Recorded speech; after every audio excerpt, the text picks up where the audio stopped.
ये यूजीसी का है। और यूजीसी का अगर हम देखें यूनिट सेकंड, तो यूनिट सेकंड में एक पॉइंट लिखा हुआ है और उसमें ये बताया गया है यूजीसी में यूनिट नंबर सेकंड में कि सामाजिक व्यवस्थाएं और स्तरीकरण को लेकर, है ना। तो आज हम लोग वही सामाजिक व्यवस्था और स्तरीकरण को हम लोग क्या करेंगे, रिवीजन करेंगे, है ना। फटाफट देखेंगे कि इसमें इसके अंतर्गत क्या क्या चीज़ें हैं जो इम्पोर्टेंट है, जो हम लोगों को ध्यान में रखना पड़ेगा। तो जैसा कि आप सभी लोग जानते हो कि सामाजिक व्यवस्था समाज के द्वारा बनाई गई है ना। ये एक प्रकार की संस्थाएं होती हैं। तो ऐसे में अगर हम बात करें तो एक अहम भूमिका होती है परिवार से, और परिवार से हर बार यूजीसी में प्रश्न पूछा ही जाता है, हर बार। ठीक है, एक या तो दो प्रश्न आना तय होता है यहाँ से, तो इसलिए इसको बहुत ध्यान से देखिएगा आप लोग, है ना। तो पहले शुरुआत करते हैं परिवार की परिभाषा से। ठीक है भाई, स्टार्ट करते हैं परिवार की परिभाषा से। तो जैसा कि आप सभी लोग देख भी रहे हैं, क्या स्क्रीन पर साफ दिखाई दे रहा है आप लोगों को? बताइए एक बार, क्लियर है? चलो फिर ठीक है। तो देखो, मैकाइवर एंड पेज ने परिवार की परिभाषा किस तरीके से दिया है। इसने कहा है कि परिवार यौन संबंधों पर आधारित होता है और एक छोटा समूह है जो बच्चे के जन्म एवं पालन या लालन की व्यवस्था करता है, वह कहलाता है परिवार। बस, परिवार में आपको जब कभी यौन संबंधों पर आधारित छोटा समूह के बारे में जिक्र हो, ये कीवर्ड्स है, आप कीवर्ड्स को पकड़िए कि यौन संबंधों पर आधारित एक छोटा समूह, तो तुरंत आप आंख बंद करके लगा दीजिए मैकाइवर एंड पेज को, ये आपका स्टेटमेंट सही हो जाएगा। ठीक है, परिवार का भी मैं टाइप के बारे में चर्चा करूंगा, थोड़ा सा आप लोग इसे देखे रहिए कि क्या क्या चीज़ें बताई गई हैं परिवार में। अगर हम बात करें अगस्ट काम्टे के बारे में, ठीक है, अगस्ट काम्टे महोदय का बेसिकली तो 3 नियम तो बहुत ही फेमस है सामाजिक स्तरीकरण के ही अंतर्गत, परंतु आप लोग ध्यान रखना कि व्यक्ति नहीं, बल्कि उसने कहा परिवार ही समाज का अध्ययन की इकाई होता है, केवल व्यक्ति नहीं। मतलब ये व्यक्ति को नहीं मानते हैं भाई, बात को समझिएगा अच्छे से। तो जो अगस्ट काम्टे महोदय हैं, अगस्ट काम्टे महोदय क्या बोलते हैं, कहते हैं परिवार ही समाज है। और ये स्टेटमेंट किसका है? अगस्ट काम्टे का है। व्यक्ति नहीं, परिवार। व्यक्ति मतलब इंडिविजुअल हो जाता है, और परिवार में आप ग्रुप को देख सकते हैं यहाँ पर, है ना। तो यह आपका स्टेटमेंट सही हो जाएगा। ठीक है, तो 2 स्टेटमेंट इंपॉर्टेंट है जो आप लोग ध्यान रखिएगा। एग्जाम में अगर कोई प्रश्न बनता है तो केवल और केवल मैकाइवर एंड पेज से बन सकता है, जिन्होंने कहा कि यौन संबंधों पर आधारित एक छोटा समूह है। और दूसरी अगर मैं बात करूं तो आप ध्यान रखना यहाँ पे काम्टे का, जिसने कहा कि व्यक्ति नहीं बल्कि परिवार ही समाज का अध्ययन होता है। बस 2 बातें आप ध्यान रखिएगा। अगर हम बात करें परिवार के उदय के लेकर, तो उदय में आप ध्यान रखिएगा, ये मॉर्गन का नाम यूजीसी में मैंने जब आप लोगों का पेपर सॉल्व करवा रहा था तो वहाँ पर लिखा हुआ था, साफ शब्दों में लिखा हुआ था मॉर्गन का नाम, प्रश्न में ही लिखा हुआ था मॉर्गन का नाम। और मॉर्गन के अकॉर्डिंग जो बात की गई है, परिवार में किस तरीके के सिद्धांत के बारे में बताया था इन्होंने, इनके अकॉर्डिंग कहा जाता है कि विवाह का आरंभिक स्वरूप जो होता है वह यौन साम्यवाद होता है। ठीक है भाई, थोड़ा सा जो है आप लोगों को ब्लर दिख रहा होगा ये मॉर्गन का नाम, बट समझ में तो आ ही रहा होगा। वरना नहीं तो आप क्या करना कि वीडियो को देखना, वीडियो भी आपको ईजिली समझ में आएगी फिर वहाँ पर, है ना। इतना बड़ा स्क्रीन आपको वहाँ पे दिखाई नहीं देगा। ठीक है भाई, तो आप ध्यान रखिए यहाँ पर कि विवाह का जो आरंभिक स्वरूप होता है वो यौन साम्यवाद है। यही प्रश्न पूछा गया था और ये किसका था? मॉर्गन का था, जैसा कि आप लोग देख रहे हैं। ठीक है, तो यहाँ पे मॉर्गन के अकॉर्डिंग जो है परिवार को 5 भागों में डिवाइड किया गया है। तो ध्यान रखिएगा, समरक्त परिवार कहते हैं, समूह परिवार कहते हैं, युग्म परिवार कहते हैं, पितृसत्तात्मक परिवार कहते हैं, और एक विवाही परिवार कहते हैं। जैसे पैट्री लोकल आता है, मैट्री लोकल आता है, ठीक है भाई, और आपका नियो लोकल आता है। बहुत सारे परिवार के टाइप होते हैं, ये सारे के सारे मॉर्गन के अंतर्गत नहीं आते हैं। आपको बस इतना ही ध्यान रखना है कि मॉर्गन के अंतर्गत अगर कुछ आता है तो समरक्त परिवार आता है, आपका समूह परिवार आता है, युग्म परिवार आता है, पितृसत्तात्मक परिवार आता है, और एक विवाही परिवार आता है। ये है मॉर्गन का। ठीक है, बस इतनी बात आप लोगों को ध्यान रखना है। चलिए आगे बात कर लेते हैं। और यहाँ पर हम बात करें आगे, तो मॉर्गन के अकॉर्डिंग देखिए कुछ और भी बातें कही जा रही हैं, और ये बताया ये जा रहा है कि इन्होंने जो भ्रम थे उसके संबोधित किया है, भ्रम को, रिप्रेजेंट किया है। तो अगर हम बात करें तो अमेरिका में एक था इरक यूएस जनजाति थी। तो जैसे कि अभी आप लोगों ने लास्ट टाइम में देखा था मेलिनोवस्की के बारे में, आपने देखा था दुर्खिम के बारे में, ठीक है। तो दुर्खिम किस जनजाति पर अध्ययन किया था? जनजाति पे मेलिनोवस्की ने अध्ययन किया था, कोई पर्टिकुलर ये नाम नहीं आया किस जनजाति पर किया था, परंतु अगर हम बात करें दुर्खिम का नाम, तो क्या याद है किसी को? बताइए जरा, किस जनजाति पर? सर अरुणता जनजाति पर, ठीक है। हाँ, तो ये आप ध्यान रखिएगा। और यहाँ पर बात करें अगर हम अमेरिका में इन्होंने जो किया था, तो इरक यूएस एक नाम है, इरक यूएस एक नाम है ये जनजाति। अब इतना डीप में मत जाइएगा आप लोग, इतना डीप से प्रश्न नहीं आता है, परंतु आप ध्यान रखिएगा इतनी चीज़ का भी थोड़ा सा, है ना। तो इन्होंने नातेदारी को दो भागों में डिवाइड किया, और ये बेसिकली जो मॉर्गन है ये यौन साम्यवाद की ही बात करते हैं, उसी का सिद्धांत उनका है। तो इन्होंने कहा कि एक वर्णनात्मक होगा और एक विवरणात्मक होगा, ठीक है। तो कभी कभी प्रश्न ऐसे भी बन सकता है या बनाया भी जाता है कि कितने भागों में किसने बात किया है चर्चा। तो ये वर्णनात्मक और विवरणात्मक आप इसे ध्यान रखिएगा, ठीक है।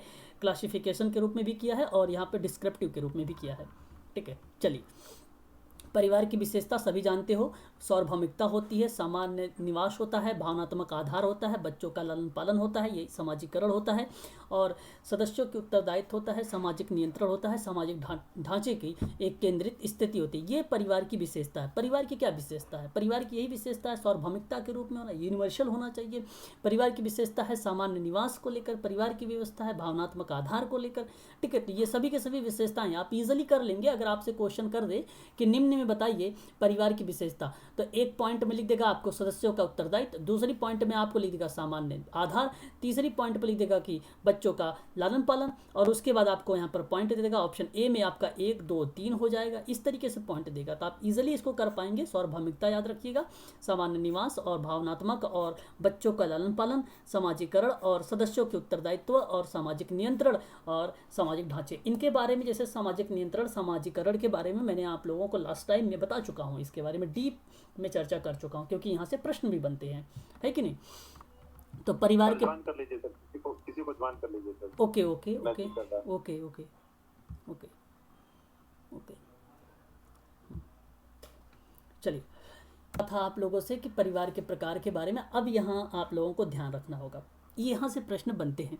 जैसे संयुक्त परिवार के बारे में बनता है क्वेश्चंस, नाभिकीय परिवार के बारे में बनता है। देखिए, परिवार तो आप सभी लोग जानते हैं, और परिवार के बारे में अगर मैं आप लोगों से बात कर रहा हूँ यहाँ पे संयुक्त परिवार के बारे में, और नाभिकीय परिवार जानते हैं, उसी को बोला जाता है, एकल परिवार को बोला जाता है ना। एकल परिवार को ही बोला जाता है। पता है कि नहीं पता है आप लोगों को? नहीं पता तो आप लोग ध्यान रखिए इसको।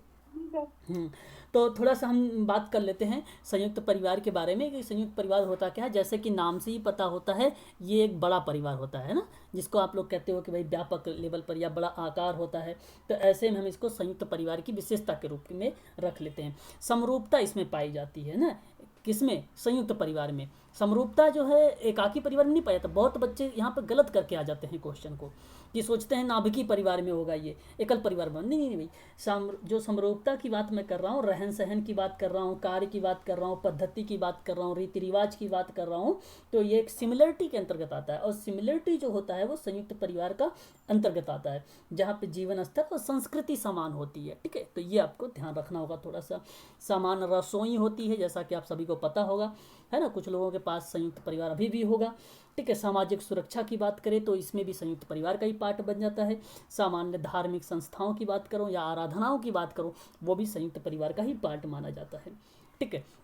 और संयुक्त परिवार में जब सभी सदस्य होते हैं तो धर्म की अनुयायी करते हैं या देवी देवता को बहुत मानते हैं, आस्था पे आधारित हो जाते हैं वो सभी के सभी लोग, है ना। तो ये आपका संयुक्त परिवार के अंतर्गत आ जाता है। नाभिकीय परिवार के बारे में बात कर लेता हूँ, तो ये बहुत ही ईजी है, सरल है। ये एकल परिवार होता है, जैसा कि आप सभी लोग जानते हो कि पति पत्नी, माता पुत्र और पिता पुत्र आदि ही होते हैं इसमें, है ना। और इसके अंतर्गत अगर हम बात करें एकाकी परिवार की संरचना के अकॉर्डिंग, तो आप सभी को पता होना चाहिए कि इसके अंतर्गत कौन कौन सी विशेषताएं हो सकती हैं। बताइए जरा, बताइए, क्या आपको पता है? किसी को भी पता है? बताइए जरा। भाई उसी को उल्टा कर दीजिए, ये एक जाहिर सी बात है, ये बृहद तो होगा नहीं, ये बृहद तो होगा नहीं, फिर कैसा होगा? ये छोटा आकार में होगा, सीमित आकार होगा, सामाजिक नियम इसमें होंगे भाई, यही तो होगा, क्या होगा भाई, है ना। तो यह एक प्रकार का आपका हो जाता है एकल परिवार। एकल परिवार संयुक्त परिवार बहुत ही इजी है, सरल है, इसमें ज़्यादा चर्चा करने की बात ही नहीं है ना। और उसके बाद हम बात करेंगे पितृ सत्तात्मक और मातृ सत्रात्मक। ये देखो निवास के स्थान पर होता है, नवविवाहित स्थानीय के आधार पे होता है ये परिवार, है ना। तो कभी कभी आधार तो नहीं पूछा गया है अभी तक, अगर पूछ ले तो जैसे आप देखिए स्थान लिखा हुआ ना, तो आप स्थान को स्थान से ही मैच करा दीजिए, तो जाहिर सी बात है स्थान मतलब निवास को ही बोलते हैं, तो इसके आधार पे हो जाता है ना। स्थानीय, नवस्थानीय, नवस्थानीय का मतलब देखो इसको कई भागों में भी डिवाइड किया, जिससे मैं अगर आपसे बात करूं कि एनु जो होता है एक वेंचू लोकल होता है। वेंचू लोकल का मतलब होता है कि वधु के मामा के घर रहना। आप लोग ध्यान रखिए, इसके भी नोट कर लीजिए, थोड़ा सा इम्पोर्टेंट है ये भी, है ना। एंचू लोकल अगर फैमिली के बारे में अगर आप सबसे बात करें तो आप तुरंत कह दिया करें कि वधु के मामा के घर रहना, ये आपका कहलाता है। और नियो लोकल में आपको क्या याद रखना होगा, नियो लोकल में, नियो लोकल में अपने इसमें क्या होगा, अपने आवास की व्यवस्था करना। हाँ, नियो मतलब, नियो का मतलब हो गया नया ना, अपने स्थान पर हाँ हाँ, अपने स्थान, हाँ अपने स्थान, नियो का मतलब हो गया नया। तो ये तो बहुत ही सरल था कि अपने स्थान की व्यवस्था करना, इस तरीके हो जाता है इसमें, है ना। और उसके बाद अगर हम बात करें पितृ स्थानीय में, तो इसको हम बोलते हैं क्या भाई, पैट्री लोकल बोलते हैं पितृ, है ना। तो ये भी आप कह सकते हो, और ये थोड़ा सा रिलेट कर जाता है इसको, वंश को, वंश के आधार पे अगर हम बात करें तो ये थोड़ा सा रिलेट कर जाता है, ठीक है। तो जैसे हम बात करें पेट्रोलोकल, वर के घर जो है, वर के घर पे रहना, है ना, पितृ में हो जाता है वर के घर रहना। और मात्र में क्या हो जाता है, जाहिर सी बात है वो वधु के घर रहना, है ना। तो सिंपल है, सरल है, आप इजीली कर पाएंगे। यहाँ से अगर आप देखें तो देखिए संयुक्त परिवार आपको दिखाई दे रहा है कि संयुक्त परिवार की परिभाषा दी गई है, नाभिकीय परिवार की परिभाषा दी गई, जैसा कि मैंने आप लोगों को बता दिया। पितृ स्थानीय परिवार की बात करूँ तो ऐसा परिवार जहाँ पर विवाह के उपरांत पति के परिवार के साथ अगर रहना होता तो उसको बोला जाता है पितृ स्थानीय परिवार बोला जाता है, कि अब किसके घर रहने, पति के घर रह रहे हैं। अगर हम बात करें वधु के घर रहने के लिए तो उसे हम बोलते हैं मातृ स्थानीय परिवार के बारे में, मैट्री लोकल बोला भी जाता है इसको। तो इसे भी ध्यान रखिएगा, यह प्रश्न पूछा भी गया है कई बार, है ना, जैसा कि आप लोगों ने देखा भी है। चलिए आगे हम बात कर लेते हैं यहाँ पर। ये तो हो गया, क्लियर हो गया होगा। नियो लोकल की बात करते हैं तो यहाँ पर देखिए स्क्रीन पर आपको दिखाई भी दे रहा होगा कि विवाह के उपरांत जब वैवाहिक जोड़े पति पत्नी में से किसी के परिवार का ना होकर किसी अन्य को चुनना, यानी चुनने का मतलब होता है एक नए स्थान पर रहना, या अपने अगर हम बात करें अपने आवास की बात कर रहे हैं, अपने आवास की व्यवस्था करना, वो आ जाता है आपका नियो स्थानीय में आ जाता है। पितृ सत्तात्मक मतलब सत्ता, आप जान रहे हैं, आप सत्ता कहाँ पर है भाई, जाहिर सी बात है पुरुष या पति का आधिपत्य, तो जाहिर सी बात है ये आपका वो हो जाता है, ठीक है, जिसमें पुरुष या पति का आधिपत्य रहता है, पारिवारिक निर्णय में पुरुष की मुख्य भूमिका होती है, तो ये पाया जाता है। और ये बेसिकली भारत में ज़्यादा पाया जाता है, जैसा कि आप सभी लोग जानते भी हैं। अब ये प्रश्न नहीं आएगा कि भाई बताइए जरा पितृ सत्तात्मक परिवार का ज़्यादातर कहाँ पर पाया जाता है, ये सब नहीं बनेगा, बशर्ते आप लोग ये ध्यान रखिए कि पितृ सत्तात्मक होता क्या है। में अगर हम बात करें मात्र सत्तात्मक में, तो जाहिर सी बात है, अब नाम से ही पता है आपको मात्र में, अब ये बहुत सरल है, आप कर लेंगे आप सभी लोग, हैं नहीं। पितृवंशी के आधार पे अगर हम बात करें तो आप देखिए वंश नाम की संपत्ति जो है पिता के वंश को प्राप्त होता है, और ऐसे परिवार को पितृवंशीय परिवार कहते हैं ना। और ये भी देखिए आप, अगर मैं आपसे बात करूँ तो ये भी एक प्रकार क्या कहलाता है भाई, भारत में ही मुख्य रूप से पाया जाता है ना ये भी। अच्छा, उत्तर प्रदेश और बिहार में भी पाया जाता है, ऐसी बात नहीं मात्र सत्तात्मक में, तो आप ऐसा नहीं कहेंगे कि भारत में नहीं पाया जाता, ये भी पाया जाता है ना। चलिए मातृवंशी हो गया आपका। अच्छा एक ही देखो, ये बहुत इंपॉर्टेंट है, ये काफ़ी बार पूछा गया और मुझे लग रहा है कि 2020 में भी पूछा जाएगा ये प्रश्न। तो एक विवाही परिवार आप इजीली कर पाएंगे कि एक समय में पुरुष के एक ही पत्नी व स्त्री से शादी करता है तो उसे हम बोलते हैं एक विवाही परिवार बोलते हैं। और बहुविवाही में क्या होता है कि जब कोई स्त्री या कोई पुरुष क्या करता है, अधिक जीवन साथी के साथ अपना परिवार का निर्माण करता है, तो ऐसी कंडीशन पर हम उससे बोलते हैं बहुविवाही परिवार, ठीक है। तो अब देखो एकल विवाह परिवार तो आप सभी लोग जानते हैं, ये तो भारत में प्रचलित है। और ये बहुविवाही की बात करें तो आप थोड़ा सा ध्यान रखिएगा, ये जनजाति है एक, टोडा और खस और कोटा एक जनजाति है, ये जनजाति में बेसिकली ज़्यादातर देखा जाता है। अब ये प्रश्न नहीं बनेगा कौन सी जनजाति में पाया जाता है बहुविवाही परिवार, परंतु आप इसे ध्यान रखिएगा, मैच करने में मिलेगा आप लोगों से, मैच करने के लिए, सम्मिलित करने के लिए आप लोगों को ये मिलेगा क्वेश्चन, है ना। चलिए आगे बढ़ते हैं। पितृवंशी परिवार, अच्छा भाई समझ में आप लोगों को आ रहा है वही कि जहाँ पर वंश के नाम संपत्ति पिता के वंश के प्राप्त होती है, तो ये वंश के आधार पे हो जाता है। मातृवंशी के आधार पे अगर हम बात करें, जहाँ पे वंश का नाम जो है माता के वंश के आधार पर होता है, तब ऐसे परिवार को मातृवंशी परिवार कहते हैं। ये आपको शब्दों से पता चल रहा हो। एक विवाही हो गया, बहुविवाही भी हो गया, ठीक है। चलिए आगे बढ़ते हैं। अब यहाँ पे ध्यान रखिएगा, एक नाम आता है रचना के आधार पर लॉयड वार्नर का नाम, ठीक है। ये थोड़ा सा ध्यान रखिए कि इन्होंने परिवार के दो भागों में डिवाइड किया है। जैसे आपने मॉर्गन का नाम रखा था 5 ना, तो उसके ऑप्शन में लिखा हुआ था, ऑप्शन में नाम आया था जो है एयार्ड वार्नर का भी नाम आया था, ठीक है, उसका भी नाम। तो कभी कभी ध्यान रखना आप लोग, ये जन्म का परिवार बताते हैं और एक जनन परिवार बताते हैं, ठीक है। इन्होंने जो है वार्नर की अगर मैं बात कर रहा हूँ तो इनकी अवधारणा स्पष्ट है कि जिस परिवार में जन्म लेता है वह उसका जन्म का परिवार हो जाता है, ठीक है। विवाह और संतानोत्पत्ति के द्वारा जिस परिवार का निर्माण करता है वह उनका जनन का परिवार होता है, ठीक है। तो इस तरीके से आप ध्यान रखना कि जन्म का परिवार और जनन का परिवार किसने कहा है, लॉयड वार्नर ने कहा है। साथ ही साथ नाम आता है उनका एंडरसन ने भी, ठीक है। तो ये भी आप ध्यान रख सकते हैं, इंपॉर्टेंट के पॉइंट है ना, जरूरी है ये सारी की सारी चीज़ें। चलिए अब हम बात करते हैं, अच्छा क्लियर हो गया होगा अभी तो किसी को परिवार से संबंधित जितनी भी बातें मैंने बताया है उससे बाहर कोई भी प्रश्न नहीं आने वाला है कि पैट्रीलोकल, मैट्रीलोकल और वेंचुलोकल्स और नियोलोकल, पितृवंशी या पितृसत्तात्मक, ये सभी की सभी चीज़ें आप लोग ध्यान रखिएगा, है ना। चलिए आगे हम बात कर लेते हैं थोड़ा सा धर्म के बारे में। अभी तक कोई धर्म से पर्टिकुलर फैक्ट से क्वेश्चंस तो नहीं बनाए गए हैं, लेकिन भविष्य में कुछ कहा नहीं जा सकता है, आगामी एग्ज़ाम होने ही वाले हैं, कभी भी आपका नोटिफिकेशन आ सकता है, तो पूछ सकता है इस बार। तो थोड़ा सा आप इसके समझिए कॉन्सेप्ट को। जैसे अगर हम कहें कि यहाँ पर देखिए जो है ये हरियंट की बुकों से लिया गया है परिभाषा, ठीक है, तो आप इसको देख सकते हैं अपनी बुक में भी आपको मिल जाएगा। तो टेलर ने क्या बोला है कि धर्म आध्यात्मिक शक्तियों के विश्वास का नाम है जो दैविक और राक्षसी दोनों प्रकार के होती हैं, है ना। तो ये आपको ध्यान रखना है, टेलर धर्म के आध्यात्मिक और शक्तियों में विश्वास का नाम है जो दैविक और राक्षसीय दोनों प्रकार का हो सकता है। ये धर्म को रिप्रेजेंट किया जा रहा है। और अच्छा अब ये नहीं समझेंगे कि भाई ऑप्शन में कृष्ण जी का नाम आ जाए धर्म की स्थापना को लेकर, संस्थापक को लेकर, तो ये नहीं आने वाला है आप लोगों से। नाम आप ध्यान रखिएगा, टेलर ने क्या बोला, आध्यात्मिक शक्तियों का विश्वास, ठीक है भाई। और जॉनसन ने कहा कि अलौकिक शक्तियों में विश्वासी धर्म है। अलौकिक शक्तियों में क्या है, विश्वासी क्या है, धर्म है, वो जॉनसन का है। आगबर्न का नाम थोड़ा सा इंपॉर्टेंट है क्योंकि आगबर्न आप लोगों ने देखा था सामाजिक परिवर्तन में।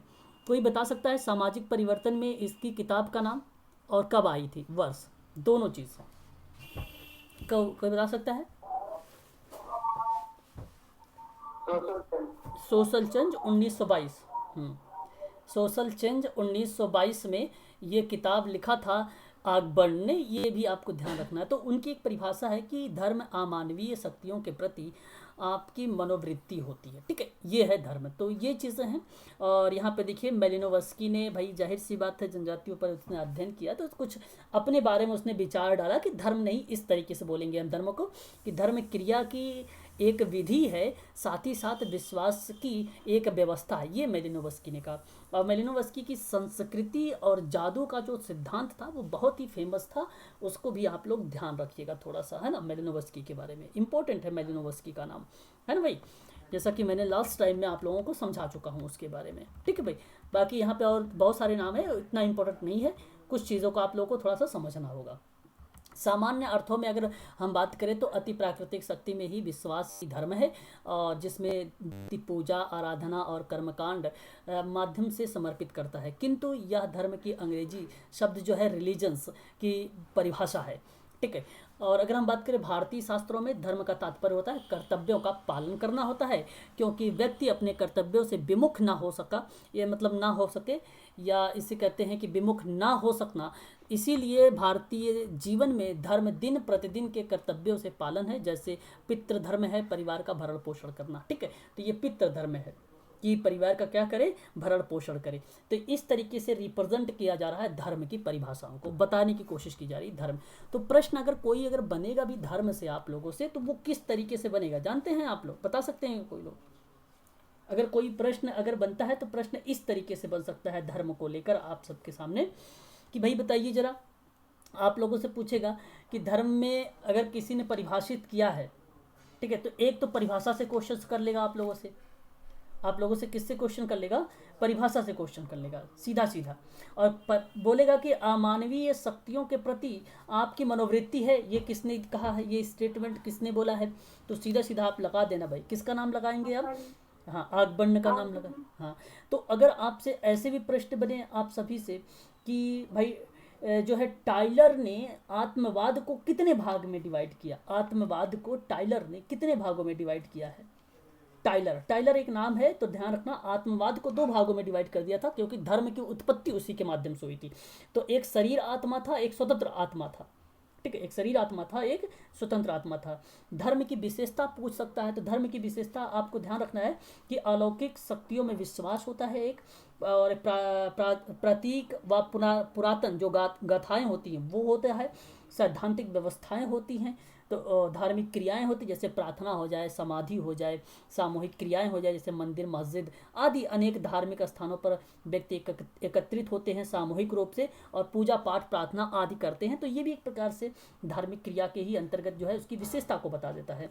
तांत्रिक क्रियाएं हो जाएंगी, ये बहुत सारी हो, तो आप ईजिली कर जाएंगे आप लोग इस प्रश्न को, ठीक है। देखिए कोई ज्वाइन हो रहा है, मैं उनको एक बार ज्वाइन करता हूँ।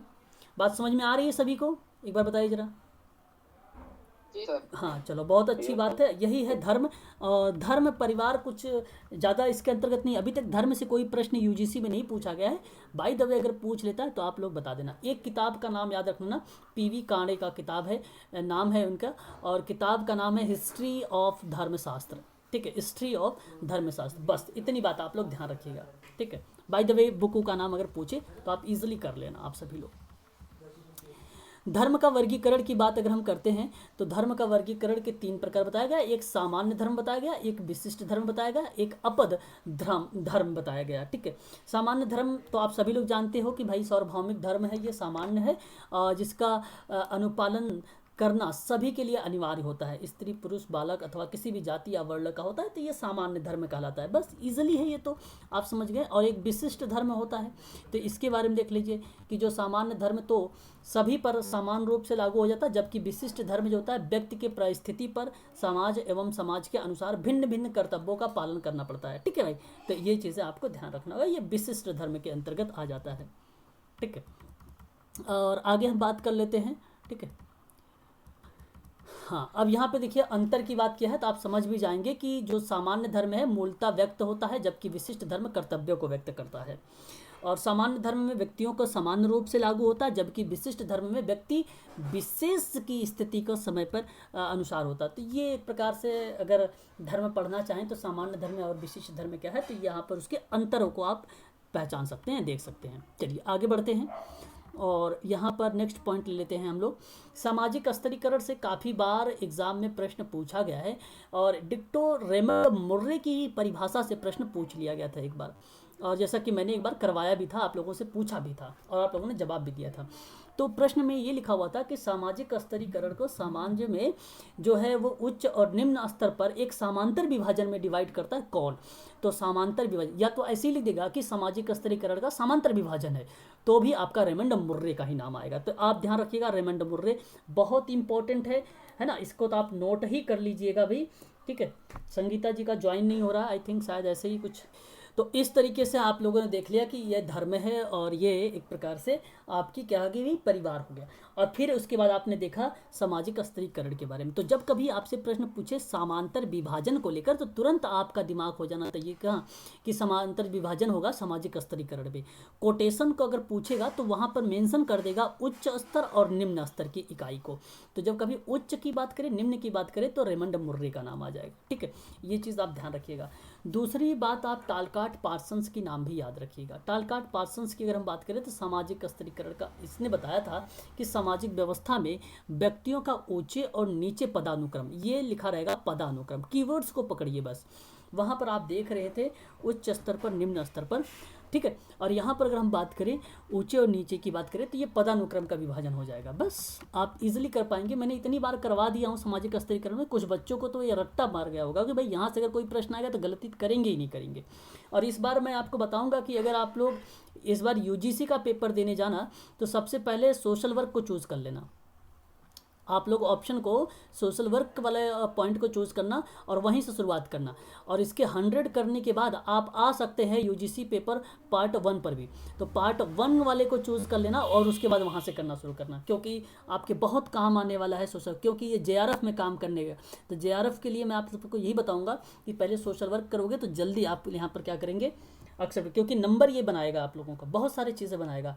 बाकी सामाजिक स्तरीकरण से क्वेश्चंस नहीं आने वाले हैं, है ना भाई, ठीक है। तो ये चीज़ें हैं। चलिए आगे हम बात करते हैं। अच्छा, ये रूमंड रूसो वही हैं जिसका मैंने अभी रूसो का नाम ले रहा था आप लोगों से, ठीक है भाई। उच्च स्तर पर समाज की जो है एक प्रकार से समानता के रूप में विभाजन करने की बात कर रहा था, वही है ये रूसो। सॉरी, ये रूसो है, रेमंड मुर्रे नहीं है, ये रूसो है।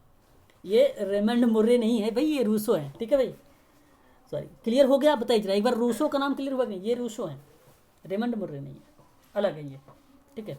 तो यहाँ पर देखिए, सर्वप्रथम सामाजिक एवं प्राकृतिक असमानताओं में अंतर करने का प्रयास किया गया और उनके अकॉर्डिंग कहा गया कि जैविक और प्राकृतिक असमानताएं जो थी प्रकृति को निर्धारित होती हैं या निर्धारित करती हैं। तो ऐसी क्रिया पर जैसे जैविक और प्राकृतिक असमानताएं प्रकृति के द्वारा निर्धारित होती हैं, ये रूसो का कोटेशन हो जाएगा, जैविक और प्राकृतिक, ठीक है भाई। जैविक तो आप जानते ही हैं, और प्राकृतिक का मतलब वातावरण को रिलेट कर लीजिए, बस क्लियर हो जाएगा आपका यहाँ से, है ना। चलिए आगे बात करते हैं। यहाँ पर देखिए बीटी मोर, जो टीबी बोटो मोर का नाम देख रहे हैं, ये भी नाम आता है इसका, जिसका तो ऑप्शन में आता ही ऑप्शन में आता है यूजीसी में, है ना। तो इसका भी आप थोड़ा सा ध्यान रखिए। इसने सामाजिक स्तरीकरण को 4 भागों में डिवाइड किया और ऐसे ही प्रश्न पूछा था, तो आप ध्यान रखिएगा दास, जहांगीर और जाति और वर्ग के बारे में। देखो दास प्रथा, अच्छा कौन बताएगा मुझे दास प्रथा के बारे में? दास प्रथा जो है कब समाप्त की गई है? और अभी मैंने आप लोगों से उसके बारे में बड़ा डीप में चर्चा किया था एक बार, जब यूनिट नंबर 1 पढ़ा रहा था आप लोगों से, उसमें मेंशन भी किया था मैंने दास प्रथा के बारे में।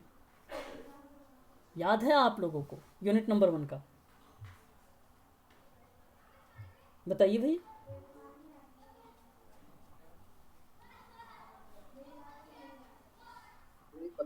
नहीं पता आप लोगों को? ओके ओके, चलो कोई बात नहीं।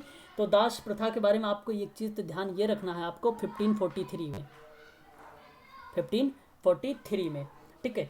और मैंने वो नाम बताया था आप लोगों से, उसका नाम था लियोलार्ड। नाम क्या था? लियोलार्ड का नाम था, ठीक है। वो आप ध्यान रखिएगा। यहाँ पर मैंने कैनिल के अकॉर्डिंग बात नहीं किया है, नहीं तो आप नाम लगा देते। वो दास प्रथा में सर एलन बरो था ना? एलन का नाम था, शाबाश, हाँ शाबाश, एलन का नाम था, ठीक है। यहाँ आप लोगों से ये रिप्रेजेंट नहीं किया गया है कि सती प्रथा को, सती प्रथा की अगर बात होती है तो किसका नाम आएगा, किस अंग्रेज का नाम आएगा? विलियम बेंटिक का, लॉर्ड विलियम बेंटिक का नाम आएगा, ठीक है। तो इसे आप लोग ध्यान रखिएगा, ये बहुत ही इम्पोर्टेंट है, जिसमें कि हालांकि मैंने आप सभी लोगों को बड़ी अच्छे तरीके से जब यूनिट पार्ट 1 पढ़ा रहा था तो वहाँ पर बताया था। तो दास प्रथा की बात आए तो लॉर्ड एल्बरोन का नाम आता है, जिसने प्रथम गवर्नर जनरल थे भारत में, दास प्रथा को उसने समाप्त कर दिया था। हालांकि आप सबको मैंने बता चुका हूँ दास प्रथा निषेध के लिए। और नवजात कन्या की बात किया था तो जॉन सोरो का नाम लिया था, आप लोगों से बताया था। और अगर मैं बात करूँ शारदा एक्ट में तो लॉर्ड इरविन का नाम आता है, लॉर्ड इरविन का नाम आता है। तो ये थोड़ा सा आप लोग ध्यान रखिएगा, ये भी प्रश्न पूछा जा सकता है। मैंने आप लोगों को ऑलरेडी बता चुका हूँ, और अगर जिन लोगों ने नहीं देखा है तो वो वीडियो जाके देख लेना आप लोग, है ना, प्लेलिस्ट में मेंशन है, दी गई है। आगे अगर हम बात करते हैं यहाँ पर स्तरीकरण के सिद्धांतों को लेकर, तो मार्क्स के अकॉर्डिंग जो है सामाजिक स्तरीकरण के सिद्धांत में, तो मार्क्स के अकॉर्डिंग बात कर रहे हैं हम लोग। अब बात कर रहे हैं सामाजिक स्तरीकरण के सिद्धांतों पर, ठीक है भाई। सिद्धांत में अगर हम बात करें तो देखिए यहाँ पर मार्क्स ने कहा संघर्षवादी का सिद्धांत। ये बनता है कि संघर्षवादी का सिद्धांत किसने दिया है भाई, प्रतिपादित किसने किया है? बेसिकली क्या था कि कार्ल मार्क्स ने सामाजिक स्तरीकरण में समाज में पाए जाने वाले जो संघर्ष था, उस संघर्ष के आधार को स्पष्ट करना चाहता था। तो उसकी एक बड़ी फेमस किताब थी, आप लोगों ने नाम सुना भी होगा, कम्युनिस्ट मैनिफेस्टो।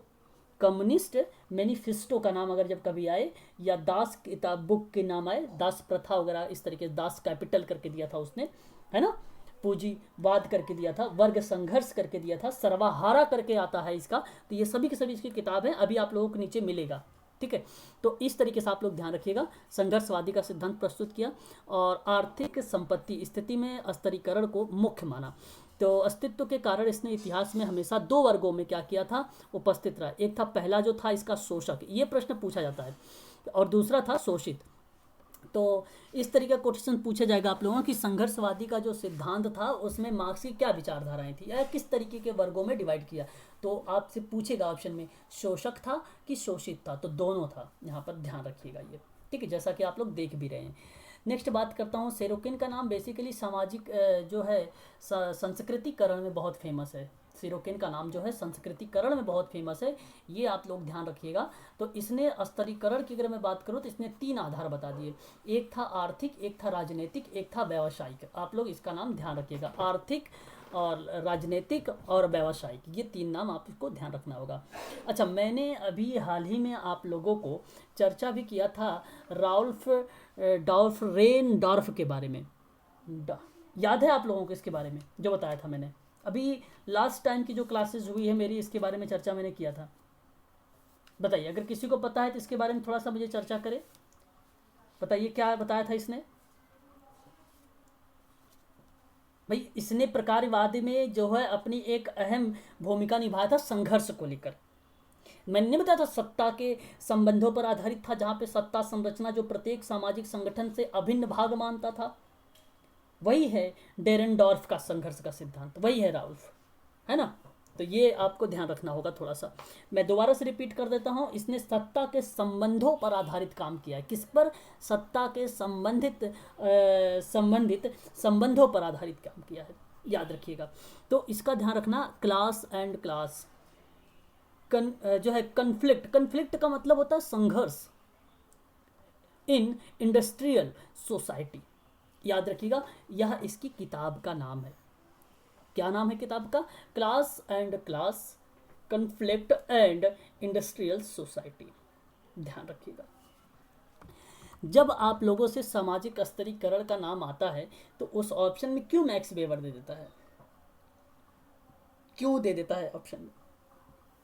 क्योंकि आपको पता होना चाहिए कि जो मैक्स वेबर का किताब है वो बताया है उस किताब में इकोनॉमी एंड सोसाइटी के बारे में, और उसने लिखा है कि जिस प्रक्रिया के द्वारा समाज में समूह का निर्माण होता है उसी के द्वारा स्तरीकरण भी निर्मित होता है। यही बात कहा था किसमें? इकोनॉमी एंड सोसाइटी में। इकोनॉमी का मतलब आप समझ रहे होंगे, आर्थिक चीज़ों को रिलेट कर रहा है यहाँ पर, है ना, और सोसाइटी का मतलब समाज को रिलेट कर रहा है ना।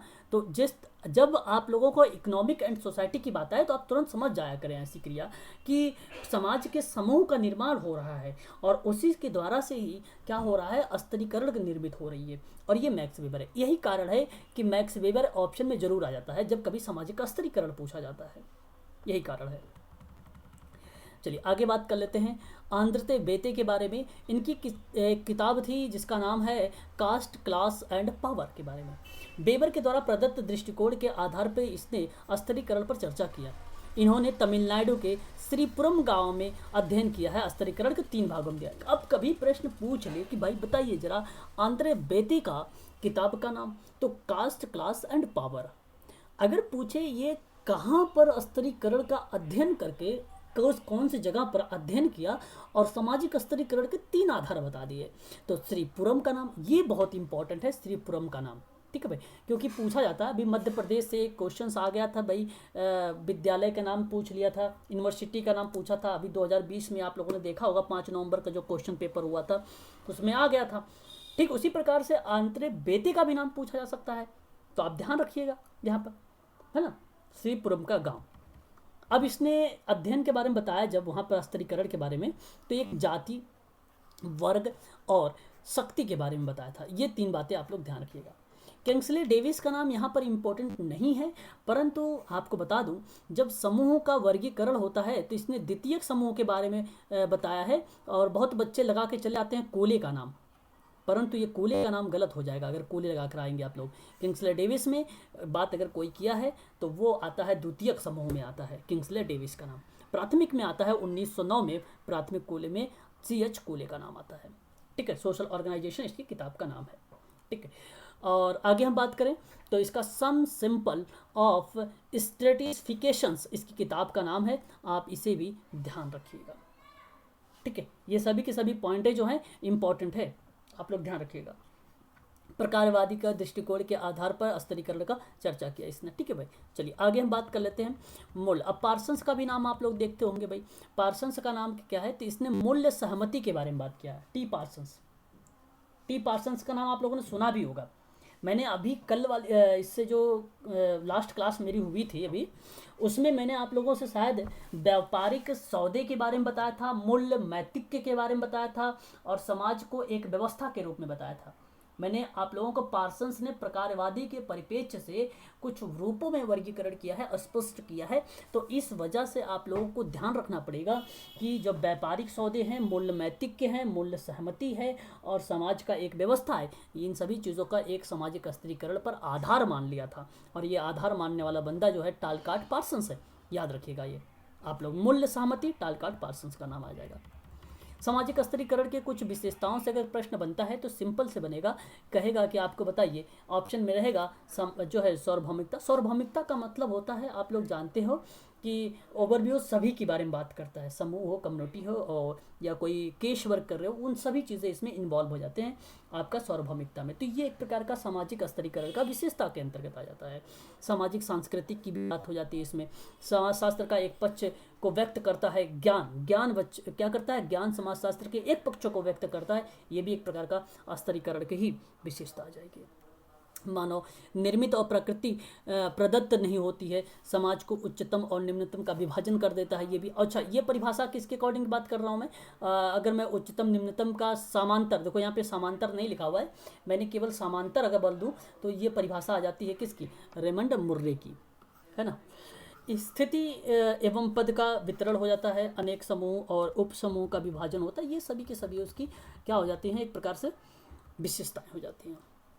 कार्ल मार्क्स का नाम थोड़ा सा इम्पोर्टेंट है, इसलिए थोड़ी सी इसके बारे में बताना चाहूँगा मैं आप लोगों से। तो ये प्रश्न नहीं पूछेगा कि ये जर्मन का दार्शनिक है, अर्थशास्त्र है, बट आप लोग जानिए कि दार्शनिक भी है, अर्थशास्त्री भी है, और इतिहासकार भी है, राजनीतिक सिद्धांतकारी भी है, और समाजशास्त्री पत्रकार भी है, और वैज्ञानिक समाजवाद की प्रेरणा भी है। मतलब देखिए इसका कितनी भूमिका आ रही है, मतलब महान व्यक्ति होगा कार्ल मार्क्स, है ना।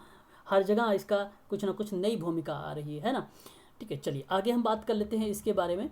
और यहाँ इसके बारे में नेक्स्ट पॉइंट पर कार्ल मार्क्स के बारे में देखिए, यहाँ पर एक मिनट, यहाँ से देखिए आप लोग थोड़ा सा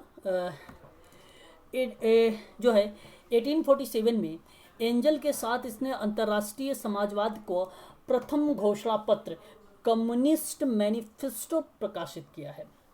ठीक है, किसके परिप्रेक्ष्य में, तो ये प्रश्न बन सकता है कि भाई प्रकाशित तो हुआ कम्युनिस्ट मैनिफेस्टो, परंतु किसके सापेक्ष में, किसके परिप्रेक्ष्य में, तो अंतर्राष्ट्रीय समाजवाद के परिप्रेक्ष्य में। ये आपको थोड़ा सा ध्यान रखना होगा। ठीक है, और आगे हम बात कर लेते हैं कार्ल मार्क्स के बारे में, है ना। देखिए यहाँ पर उसकी विचारधाराओं के बारे में, कार्ल मार्क्स के जो हीगल के विचारों से प्रभावित, कार्ल मार्क्स जो थे वो हीगल की विचारधाराओं से प्रभावित थे। किसके विचारधाराओं से प्रभावित थे, हीगल की विचारधाराओं से प्रभावित हुए थे। बात समझ में आ रही है कि नहीं समझ में आ रही है, कार्ल मार्क्स की बात मैं कर रहा हूँ, ये हीगल की विचारधाराओं से क्या थे, प्रभावित थे। याद रखिएगा, ये भी पॉइंट इंपॉर्टेंट है आप सभी लोगों के लिए। नेक्स्ट बात करता हूँ, तो कार्ल मार्क्स ने होली फैमिली नामक पुस्तक प्रकाशित किया था। कौन सी पुस्तक प्रकाशित किया था, होली फैमिली नामक। अब होली फैमिली आप तो बहुत जानते हैं, कम्युनिस्ट मैनिफेस्टो जानते हो भाई, वर्ग संघर्ष जानते हो आप लोग, दास कैपिटल जानते हो, द पॉवर्टी ऑफ फिलोसफी का नाम जानते हो, है ना, बहुत सारी किताबें उनका तो जानते ही हो। लेकिन आप होली फैमिली का भी नाम थोड़ा सा जानिए, इसकी भी एक किताब है। और इसी किताब में जो यूजीसी ने प्रश्न पूछा गया था 2020 में, इसी होली फैमिली से ही प्रकाशित हुई जो पुस्तक थी, सर्वहारा वर्ग को लेकर यही प्रश्न आया था 2020 में। तो आप ये भी ध्यान रखिएगा, सर्वहारा वर्ग और भौतिक दर्शन के सिद्धांतिक विचारधारा पर यह सर्वाधिक प्रकाश डाला था। और मुझे जहाँ तक उम्मीद है बहुत सारे बच्चों ने इस प्रश्न को गलत भी करके आए थे, है ना। अगर करके सही आए हैं तो बहुत अच्छी बात है कि सर्वहारा में कार्ल मार्क्स की विचारधाराएं थी। मार्क्स ने साम्यवादी, देखो यौन, जब कभी यौन साम्यवादी की बात होगा तो वो चीज़ें जो होती वो आपका कहाँ चला जाएगा भाई, किसी को पता है यौन साम्यवादी में परिवार के पॉइंट ऑफ व्यू से किस बंदे ने इसके बारे में जिक्र किया था? कोई बता सकता है मुझे? अभी भी मैंने चर्चा किया है। सर कार्ल मार्क्स ही है। नहीं, अभी तो मैंने बताया, नहीं, कार्ल मार्क्स नहीं होगा। अभी मैंने आप लोगों से बताया है कि भाई बताइए जरा, जब मैंने परिवार के आप लोगों के बारे में चर्चा कर रहा था तो मैंने उसकी उत्पत्ति को लेकर यौन साम्यवाद के बारे में चर्चा कर रहा था और परिवार में, तो वहाँ पर मैंने यौन साम्यवाद को बताया था मॉर्गन का नाम। किसका नाम बताया था? मॉर्गन का नाम। ठीक है, ये साम्यवादी है, ना कि वो, आपको यही समझना है सारी बातें। वो ये साम्यवादी में कार्ल मार्क्स का नाम आता है और यौन साम्यवाद का अगर मैं नाम बताऊं तो वो मॉर्गन का नाम आता है। ये बात आपको बता रहा हूं मैं, ये चीज़ ध्यान रखिएगा। तो साम्यवाद घोषणा पत्र में पूंजीवाद को समाप्त करने की संकल्पना दिया। और मार्क्स के अनुसार अगर हम बात करें तो विश्व में अशांति असंतोष के कारण जो है गरीबों और अमीरों का जो मध्यम का वर्ग संघर्ष ही रहा। तो इसी जब अमीर और गरीबों के मध्य के बीच में इन्होंने जब क्लासिफिकेशन करना शुरू कर दिया तो इस समय उसने एक किताब रखा था वर्ग संघर्ष, और उसने बताया भी था वर्ग संघर्ष के माध्यम से ये सारी क्रियाविधि होती है। ठीक है, चलिए एक बार मैं थोड़ा सा ज्वाइन करता हूँ, कोई ज्वाइन हो रहे हैं, है ना?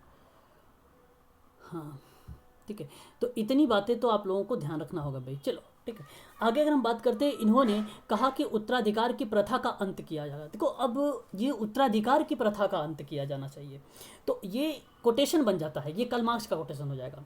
ठीक है, जैसे होली फैमिली में कहा कि सर्वहारा के बारे में बात की, जैसे भौतिक दर्शन के बारे में बात किया। अगर कार्ल मार्क्स की बात होती है तो कार्ल मार्क्स साम्यवादी की घोषणा करता है भाई, कार्ल मार्क्स साम्यवादी की घोषणा करता है। प्लस में साम्यवाद कहता है कि भाई अमीर और गरीब के मध्य के बारे में जो चीज़ें अशांति और असंतोष फैल रहा है इसके बारे में वर्ग संघर्ष के रूप में बोला। और उत्तराधिकारी का जो प्रथा का अंत किया, ये किसने किया? कार्ल मार्क्स ने किया। बस इतनी बात ध्यान रखिए। यहाँ पर देखिए एक पॉइंट इंपॉर्टेंट है, वर्ग विहीन समाज की स्थापना करना मार्क्स का प्रमुख उद्देश्य था। उद्देश्य अगर पूछे क्या उद्देश्य था कार्ल मार्क्स का, कार्ल मार्क्स का क्या उद्देश्य था? वर्ग विहीन समाज की स्थापना करना था। कार्ल मार्क्स ने दास कैपिटल के बारे में इसने बात किया है। दास कैपिटल पुस्तक है, जैसा कि आप लोग जानते भी होंगे और मैंने बताया भी कई बार है आप लोगों को, 1867 में ये प्रथम विश्वविद्यालय ग्रंथ रहा इनका, उस समय प्रकाशित हुई थी। क्या नाम था उसका? Das Kapital. प्रथम कौन सा था? दास कैपिटल, प्रथम दास कैपिटल, याद रखिएगा आप लोग। उसके बाद हम बात करें द पॉवर्टी ऑफ फिलोसफी, इनकी बहुत ही फेमस पुस्तक रही, प्रसिद्ध पुस्तक रही, तो आप ये भी कह सकते हो कि द पॉवर्टी ऑफ फिलोसफी भी है, कम्युनिस्ट मैनिफेस्टो भी है, दास कैपिटल भी है, वर्ग संघर्ष भी है, और होली फैमिली में ही जो 2020 में प्रश्न आया था, सर्वहारा को बनाया था, वो होली फैमिली से ही प्रश्न लिया था। ठीक है, तो ये चीज़ें हैं, आपको ये चीज़ें यहाँ पर मैं बताना चाह रहा था और ये बातें आप लोग यहाँ से ध्यान रखिएगा। ठीक है, बाकी आप लोग देख सकते हो यहाँ पर मैं सिर्फ इंपॉर्टेंट चीज़ों के बारे पर भी मैं आप लोगों से चर्चा कर रहा हूँ, जैसा कि आप लोग देख भी लेंगे। ठीक है, यहाँ पर ये किताब का नाम याद रखिएगा, दास कैपिटल के बारे में, और द कम्युनिस्ट मैनिफेस्टो लिखा हुआ है, ये भी आप ध्यान रखिएगा। और जर्मन आइडियोलॉजी ये इतना इंपॉर्टेंट नहीं है, फेमस नहीं रही किताब, किताबें तो बहुत लिखी है इन्होंने। ठीक है, किताबों तो इन्होंने बहुत लिखी है। ठीक है, तो इतनी जो किताबों के मैंने नाम बताया वो सारी चीज़ें आप लोग ध्यान रखना होगा।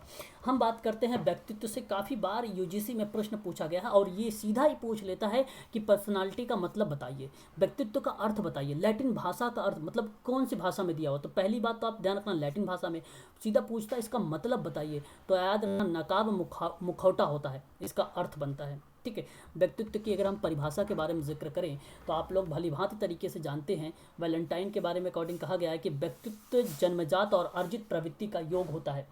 क्या आप लोगों को पीडीएफ दिखाई दे रहा है? पीडीएफ दिखाई दे रही है?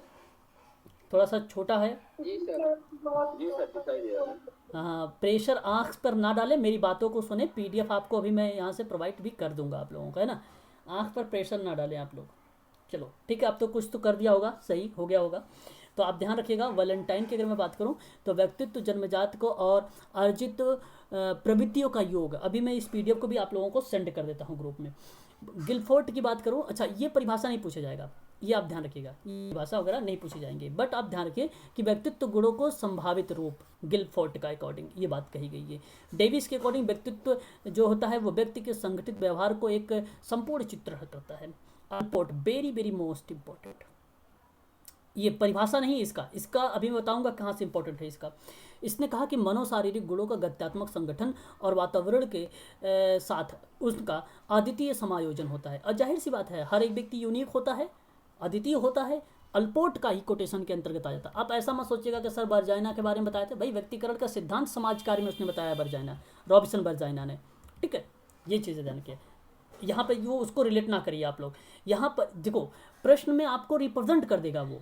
अगर व्यक्तित्व लिखेगा तो जाहिर सी बात है सोचने की ज़रूरत ही नहीं है आप लोगों को सोशल वर्क में कि अब क्यों जाऊँ भाई वर्जाइना की तरफ। अगर व्यक्तिकरण लिखा हुआ है तो फिर तो आप जाइए भाई, फिर तो मैं मना नहीं करूँगा। फिर एयरपोर्ट की तरफ मत जाइए, फिर आप चले जाइए उसकी तरफ रॉबिन्सन के पास, है ना, फिर वो आपका सही जवाब हो जाएगा। प्रश्न ही बताता है खुद, प्रश्न खुद कहता है कि मैं किधर जाना चाहता हूँ, है ना। व्यक्तित्व की विशेषता की बात करूँ, आत्मचेतना के बारे में, इसकी विशेषता है एक प्रकार की। आत्मचेतना का विकास होता है, निरंतर निर्माण का क्रिया होती है उसमें, शारीरिक और मानसिक स्वास्थ्य होता है, दृढ़ इच्छा शक्ति, बहुत सारी होती है, ऐसी 4 ही नहीं है, बहुत सारी होती हैं। मैंने आप लोगों को पहले भी बता चुका हूँ, परंतु आप लोग ध्यान रखें इस तरीके से। और आप सरल तरीके, ये बहुत ईजी है, कंसेप्चुअल प्रश्न बनते हैं ऐसे कि व्यक्तित्व की विशेषताएं बताइए भाई। बस पॉजिटिव चीज़ें सोचनी है आप लोगों को, पॉजिटिव चीज़ें। व्यक्तित्व के प्रकार के बारे में बात कर लेते हैं। व्यक्तित्व के प्रकार के बारे में देखिए, व्यक्तित्व के प्रकार क्या कहते हैं आप लोगों को। देखिए व्यक्तित्व के प्रकार के बारे में अगर हम बात करें आप लोगों से, तो यहाँ पर बालक कर रहा है कि जो व्यक्तित्व गुणों की दृष्टि से एक दूसरे से काफ़ी समान होता है, ठीक है। अब इसमें प्रकार जो हैं, एक नाम आता है आपका क्रेशर के माध्यम से, एक नाम युंग के नाम माध्यम से आता है, ठीक है। तो पहले क्रेशर के बारे में देख लीजिए, क्रेशर ने क्या कहा, ये पूछा जा सकता है आप लोगों से, ठीक है। इसके अकॉर्डिंग आप ध्यान रखिएगा, लंबकाय है, सुडैलकाय है, गोलकाय है और असाधारण है। इसने व्यक्तित्व को इसने 4 भागों में डिवाइड कर दिया था, ठीक है। ये आप थोड़ा सा ध्यान रखिएगा। युंग की बात अगर मैं करूं तो यहाँ पर अच्छा याद रखिए, यहाँ पर किताबों के नाम जो है जो लिखे हैं, इनके किताब के नाम नहीं आने वाले हैं। सोशल वर्क काफ़ी है किताब के नाम आने के लिए, साइकोलॉजी में क्यों जा रहे हो आप लोग, है ना, इसलिए किताबों का नाम मत ध्यान रखिए, ठीक है भाई। तो यहाँ पे कार्ल जुंग के बारे में बात कर लेते हैं। तो इसी ने ही बोला है मुखौटा। किसने बोला है मुखौटा? जो पर्सनालिटी शब्द लैटिन भाषा से है, किसने बोला है? ये इसी बंदे ने बोला है, याद रखिए। और इसने 3 भागों में डिवाइड भी किया।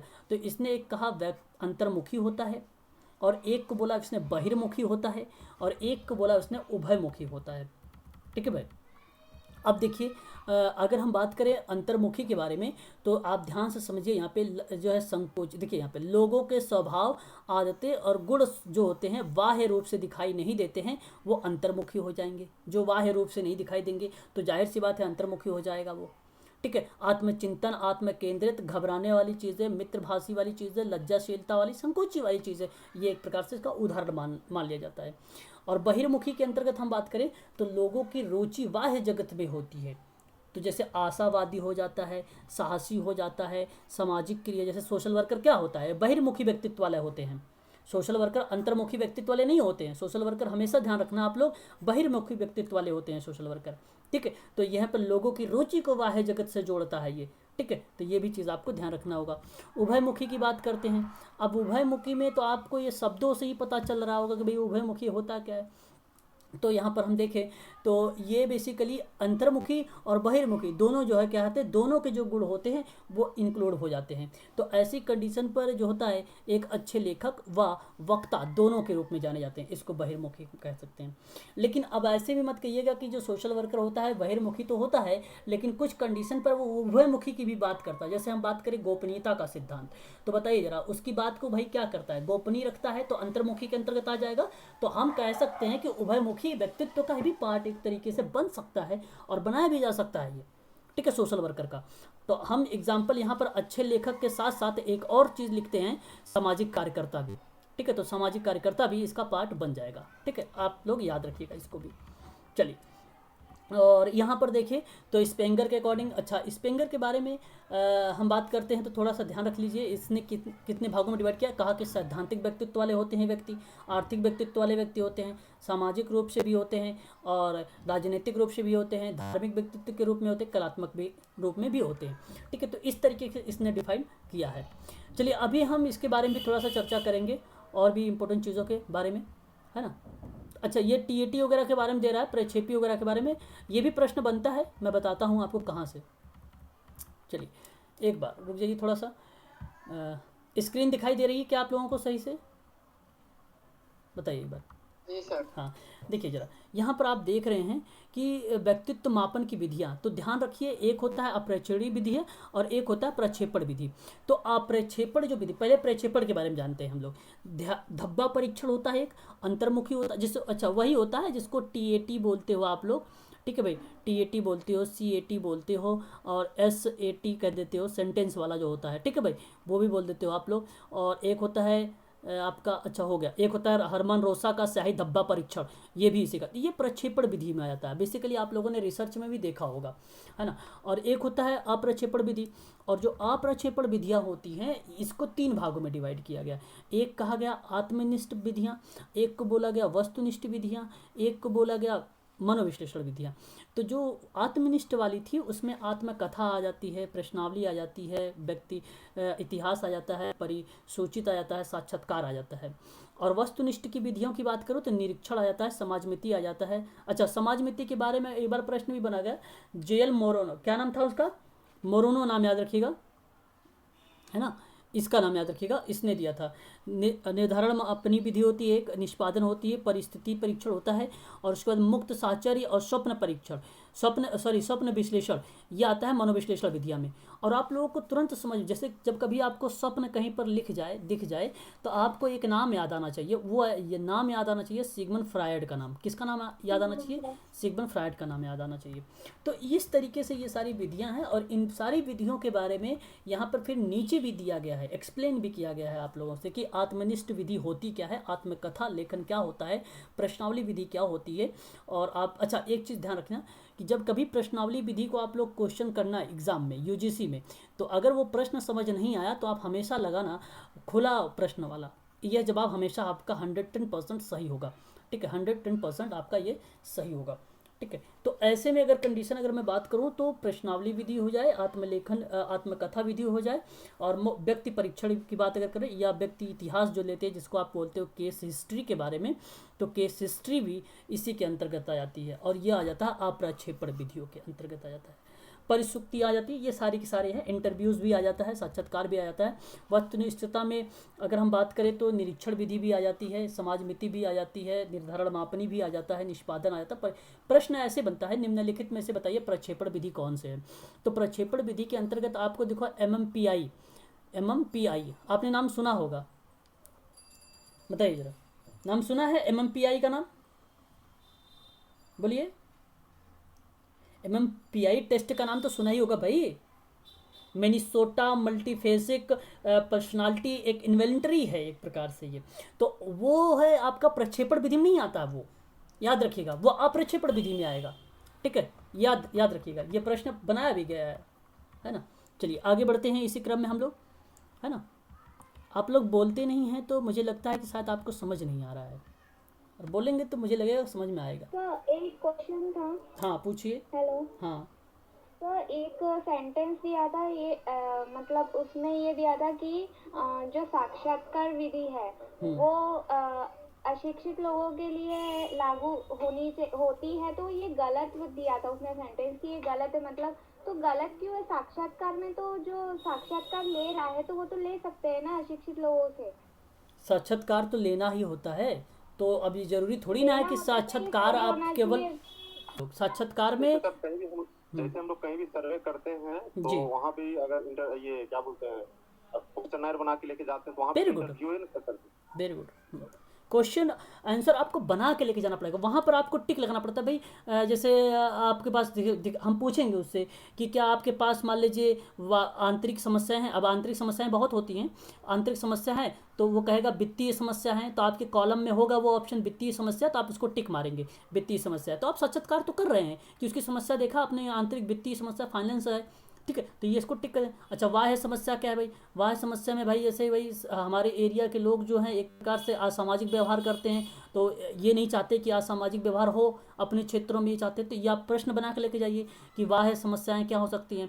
तो अदर व्यक्तियों के द्वारा हो सकता है, एक ऑप्शन भी डाला जाता है अदर करके कॉलम, तो उसमें आप मेंशन कर दीजिए ये समस्या हो रही हैं, ये चीज़ें हो रहा है, युवा के द्वारा ये चीज़ें हो रही है, तो आप इस तरीके से बना के लेके जाइए, ठीक है भाई। चलिए कोई बात नहीं, ये प्रश्न साक्षात्कार जो होता है वो दोनों के लिए होता है, ठीक है भाई, ये बात आप लोग ध्यान रखिएगा। अगर ऐसा कुछ आया हुआ है तो बहुत सारे प्रश्न होते हैं जो गलत आते हैं, और जैसा कि आप सभी लोग जानते भी हैं, देखा भी है, आप सभी लोगों ने अपने आंखों से देखा है, प्रत्यक्ष रूप से देखा है कि कुछ क्वेश्चंस ऐसे भी होते हैं जो गलत भी होते हैं, है ना, जो कि साइड में। और जाहिर सी बात है यूजीसी ने इस बार 2020 में कुल टोटल 7 से 8 प्रश्न गलत दिए थे, और इससे ज़्यादा ही था, मैं आई थिंक मैं भूल रहा हूँ कितने क्वेश्चन एग्जैक्ट दिए थे गलत, उसने 7 से 8 प्रश्न जो है गलत दे दिए थे। चलो कोई बात नहीं, आगे आगे हम बात कर लेते हैं यहाँ पे सिगमंड फ्रायड के बारे में। तो सिगमंड फ्रायड के बारे में आपको क्या ध्यान रखना होगा, अच्छा ये आपको यहाँ से ये ध्यान रखना होगा कि सिगमंड फ्रायड के जो थे उसने मन के 3 स्तर बताए थे। एक था चेतन मन था, एक अर्धचेतन मन था, एक अचेतन मन था। ऐसे ऐसे में कभी कभी कंडीशन आप लोग सभी लोग जानते हैं कि आपसे प्रश्न अगर बनता है कि अगर वर्तमान से संबंधित बात कर रहा होगा सिगमंड फ्रायड का, तो ये मन के स्तर का वर्तमान चीज़ों को रिप्रेजेंट कर रहा होगा, तो वो होगा आपका चेतन का मन। अगर आपका अर्धचेतन की बात होगी तो ऐसा मन जिसमें याद होते हुए भी याद ना आए। जैसा मैं आप लोगों से बार बार भी बोलता हूँ कि आप लोग मेरे से जो मैं बातें बोलता हूँ उसको सुना करें अच्छे से। कभी कभी जब आप किसी प्रश्न को 2 बार पढ़ते हैं तो आपका दिमाग जो है अर्धचेतन जो है वो काम आ जाता है, याद ना आए। तो कोई भी चीज़ अगर याद नहीं आता है तो पर जब आपका मन ज़्यादा जोर देता है तो यह कोई भी चीज़ याद आ जाती है। जैसे आपने क्या कर दिया, जोर डाला तो अर्धचेतन आपका वहाँ पर काम कर गया, तो इस तरीके से यह जवाब फिर आपका सही हो जाता है। यहाँ से कॉन्सेप्चुअल प्रश्न बन सकते हैं, आप लोग इसको भी थोड़ा सा ध्यान रखिएगा। अगर हम बात करें अर्ध अचेतन के बारे में, तो ये वो चीज़ें हैं जहाँ पे जो मन चेतना में नहीं होता है, वह दुखी दमित भावनाओं का भंडार होता है, वो आपका होता है अचेतन मन। तो ध्यान रखिएगा, दुखी दमित इच्छाओं का भंडार, ये 2-3 शब्द हैं, इसको आप ध्यान रखिए, यहाँ से आप इसको ईजिली कर पाएंगे, ठीक है। फिर उसके बाद इसने मन के बारे में व्यक्तित्व के 3 भागों के बारे में डिवाइड कर दिया। इसने कहा कि भाई एक ईद होता है, एक ईगो होता है, एक सुपर ईगो होता है। तो ईद और ईगो सुपर ईगो के बारे में अगर हम बात करें तो यहाँ पर देखिए इसने कहा कि सुखवादी, ईद में क्या बोला इसने, सुखवादी की बात करता है, सुखवादी सिद्धांत की बात करता है। और फिर अगर मैं बात करूँ तो इसी में आता है आपका अचेतन मन से जुड़ा हुआ आता है। फिर काम प्रवृत्ति आती है, सबसे बड़ा सुख इसी में मिलता है ईद में। और दमित पार्श्विक प्रवृत्ति का जो है जुड़ा हुआ भी होता है ईद ईगो। और हम बात करें, यह ईद जो होता है ईगो के द्वारा नियंत्रित होता है, जैसा कि मैंने कई बार आप लोगों को एग्जाम्पल भी दे चुका हूँ, है ना। जैसे अगर आप मान लीजिए कोई चोर है, कोई मान लीजिए स्त्री या कोई व्यक्ति जा रहा है अकेले, तो वह व्यक्ति सोचता है कि भाई इस अगर मान लीजिए उसको चैन पहन रखा है, सोने का चैन, तो मैं सोचता है वो व्यक्ति सोचता है कि भाई ये चैन को मैं क्या करूँ, छीन लूँ। तो यहाँ पर ये जो क्रिया विधि उस व्यक्ति के अंदर आई है वो ईद ने लाई है। लेकिन अगर वहाँ पर ये सोच रहा है कि अगर मैं इसको छीन लेता हूँ तो हो सकता है मुझे इस पर दंडित भी किया जाएगा, मुझे जेल भी हो सकती है, ठीक है। तो ऐसी कंडीशन पे जो वो सोचा है वो ईगो क्या कर रहा है, उसको नियंत्रित करने की कोशिश कर रहा है। ईगो क्या कर रहा है, उसको नियंत्रित करने की कोशिश कर रहा है। तो ईगो ये होता है, जैसे नहीं आप लोग भी बोल देते हो सरल शब्दों में, आपके अंदर बड़ा ईगो है, बड़ा ईगो है। तो ईगो का मतलब ये नहीं है कि आपके अंदर बहुत ज़्यादा ईगो है। ईगो का मतलब ये होता है भाई कि तुम्हारा ईगो जो है बहुत नियंत्रित कर रहा है, लेकिन बात लोगों को पता ही नहीं है उसका मीनिंग क्या होता है ईगो का। तो ईद जो होता है ईगो के द्वारा नियंत्रित हो जाता है, ठीक है, उसका ईद होगा। आप बोल सकते हैं, अब ऐसा तो कभी सुना ही नहीं तुम्हारे अंदर बड़ा ईद है, बड़ा ईद है भाई, ऐसा तो कभी कोई बोला ही नहीं होगा आप लोगों के सामने। तो आप इसको ध्यान रखेंगे खासकर। सुखवादी सिद्धांत है, मतलब उसको अनुभव दे दिया ना कि उसने चोरी कर लिया। अच्छा, ईगो की बात करते हैं, ये वास्तविकता पर आधारित होता है। अर्धचेतन, यहाँ पर देखिए अर्धचेतन मन यहाँ पर भूमिका निभाए, अर्धचेतन यहाँ से जुड़ा होता है। और अर्धचेतन वही अर्धचेतन है जैसे जो चीज़ें याद हो जाती है, हम सोचते हैं ना भाई यह चीज़ें क्या है, ये ईगो ही तो है जो नियंत्रित करने की बात कर रहा है यहाँ पर। तो अर्धचेतन का मन। फिर इसमें एक उचित और अनुचित का ज्ञान होता है, ठीक है, और ये मानवतावादी सिद्धांत पर आधारित होता है। तो ये बात ध्यान रखना ये भी कि मानवतावादी सिद्धांत पर आधारित कौन सा है, तो ईगो आधारित है। अब ऐसा मत सोचना कि मानवतावादी अब्राहम फ्रेक्शनर का है भाई, नहीं, उसका कुछ नहीं है। यहाँ पर मानवता के ह्यूमनिटीज़ के बारे में बात कर रहा है, वो आधारित है इस पर, है ना, उसके बारे में बात कर रहा है ये, ठीक है। अब्राहम मैस्लो की कोई चर्चा नहीं हुई यहाँ पर, ठीक है भाई। सुपर ईगो की बात करता हूँ तो परा अहम की बात करता है, यह एक आदर्शवादी सिद्धांत होता है। इसमें देखो ईद ईगो को नियंत्रित, देखो ईद और ईगो को नियंत्रित होता है। अब जाहिर सी बात है आपने क्या किया भाई, मोक्ष प्राप्त करनी है आपको शुक्राचार्य की तरह, तो अब ऐसा क्या करोगे भाई, आप आदर्शवादी सिद्धांत बनना पड़ेगा। ना ही आपके अंदर कोई ईद की भावना होनी चाहिए, ना ही कोई ईगो की भावना होनी चाहिए, ठीक है। ईद और ईगो पर नियंत्रित, तो अब कहने का मतलब उस पर नियंत्रित तो होना ही है, ठीक है भाई, उस पर नियंत्रित है। अब ईद और ईगो पर क्या है, नियंत्रित है, ठीक है। अब आप सोच रहे हो सार्वभौमिक के बारे में, सामाजिकता के बारे में सोच रहे हो, ठीक है। तो ऐसी कंडीशन पे सुपर ईगो आ जाता है। तो सामाजिकता नैतिकता पर आधारित है ये सुपर ईगो।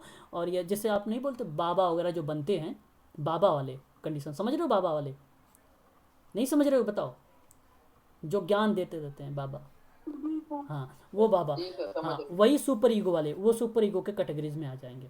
आप लोग सुपर ईगो में नहीं आते हैं, है ना, आप लोग सुपर ईगो में अंतर्गत नहीं आएंगे, आप लोग ईगो में आ जाते हैं। सुपर ईगो का मतलब ये थोड़ी ना हुआ कि आप सामाजिकता के बारे में ही सोच रहे हो, किसी से कोई मतलब ही नहीं है, ऐसी कंडीशन पर, है ना, ऐसी कंडीशन पर। लेकिन हालांकि वो लोग भाई, अब क्या बताएं, इस पर बहुत ज़्यादा चर्चा चला जाएगा, अगर मैं इसको चर्चा करूंगा तो छोड़िए उस बात को, ठीक है। बस इतना बात आप लोग ध्यान रखिएगा। सिगमंड फ्रायड की बेसिकली दो मूल मूल प्रवृत्तियां हैं, बहुत ही वेरी वेरी मोस्ट इंपॉर्टेंट है। एक है जीवन की मूल प्रवृत्तियां और एक है मृत्यु मूल प्रवृत्ति। जीवन की मूल प्रवृत्ति में आपको ये ध्यान रखना होगा कि इसमें कहा क्या जाता है कि यह जीने के लिए साधन जुटाने के लिए प्रेरित होता है, और इसमें जीवन मूल प्रवृत्ति के शारीरिक और मानसिक दोनों पक्ष जो होते हैं वहाँ पर इन्वॉल्व हो जाते हैं। जैसे काम की बात करूँ, ठीक है, वासना, काम वासना है, एक साथ इसको लिख देना चाहिए था, काम वासना। और भूख हो सकता है, प्यास हो सकती है, ये ब्यास नहीं है, प्यास है भाई, क्या है ये, प्यास है, ठीक है ये। अच्छा, मैकडुगल ने कुल टोटल जानते हैं कितनी, मैकडुगल की बात अगर मैं करूं तो मैकडुगल ने कुल टोटल 14 मूल प्रवृत्ति दी थी। कुल टोटल कितनी मूल प्रवृत्ति दी थी, 14। अब ये 14 के 14 मूल प्रवृत्ति आप यहाँ पे सोच सकते हैं, ठीक है, 14 की 14 मूल प्रवृत्ति। तो ये एक तो जीवन मूल प्रवृत्ति के अंतर्गत आता था सिगमंड फ्रायड, ये प्रश्न पूछा भी गया है।